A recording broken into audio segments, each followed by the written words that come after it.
Les professionnels des huîtres et des moules sont rassemblés à la Tremblade depuis hier.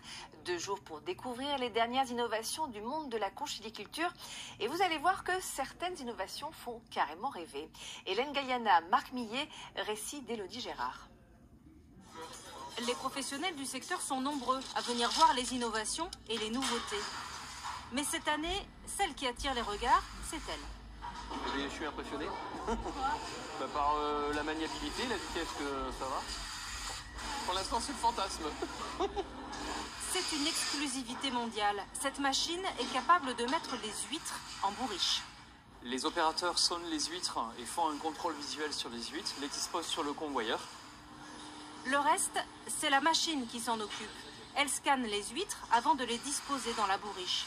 L'enjeu est double avec cet outil. Pallier le manque de personnel et soulager un poste de travail, souvent à l'origine de troubles musculo-squelettiques. Il est évident que sur les premières années de mise sur le marché, notre système s'adressera à des cabanes qui font un minimum de tonnage par an.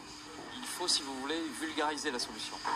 Il faut qu'elle se diffuse, il faut qu'elle soit éprouvée, pour ensuite, peut-être, un jour, arriver à des solutions qui seront moins onéreuses.